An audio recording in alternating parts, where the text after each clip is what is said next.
இவங்க ஒரு பில் போட்டு வாங்கிட்டு வரதுக்குள்ள நம்ம டங்கு வர அவுங்கிறது கரெக்டா இருக்குன்னு செக் பண்ணுவோம்.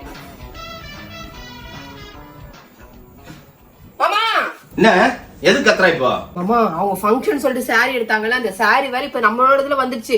இத கொண்டு போய் கொடுத்துறேன் ப்ளீஸ். அங்கேயே நான் செக் பண்ணுன்னு சொன்னேன். செக் பண்ணியா நீ? நான் சொல்ற எதையுமே நீ கேக்குறது இல்ல. இப்ப என்கிட்ட வந்துட்ட. எனக்கெல்லாம் வேலை இருக்கு. என்னால போக முடியாது. நீ தான் கொண்டு போய் கொடுக்கணும். பின்ன நானா கொண்டு போய் கொடுப்பேன் உங்களுக்கு. சும்மா உங்க இஷ்டத்துக்கு எல்லாம் ஆடிட்டு இருக்க முடியாது. எதுக்கு இப்படி வல்ல வல்ல கத்திக்கிட்டே இருக்கீங்க ரெண்டு பேரும்? ஆமா, பண்றதெல்லாம் இவ பண்ணுவா. அப்புறம் நான் கேட்டா கத்துறான்னு வைங்க.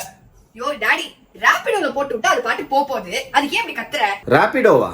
அதுல கஸ்டமர் தானே ஏத்திட்டு போவாங்க. இல்ல, இப்போ ராபிடோல பார்சல் சர்வீஸ் கூட இருக்கு. அப்படியா? ஆமாமா, ராபிடோல ரொம்ப ஃபாஸ்டாவும் சேஃபாவும் லோ பிரைஸ்ல பார்சல் டெலிவரி பண்றாங்க. சூப்பர். அப்ப ஃபாஸ்டா புக் பண்ணி அனுப்பிச்சிரு உங்களுக்கு. ராபிடோ ஆப் ஓபன் பண்ணி பார்சல் ஆப்ஷனை கிளிக் பண்ணுங்க. நீங்க புக் பண்றப்போ பார்சல்ன்ற கூப்பன் கோட் யூஸ் பண்ணீங்க அப்படின்னா 40% டிஸ்கவுண்ட் கிடைக்கும். அப் டு 20 rupees வரைக்கும் கிளைம் பண்ணலாம்.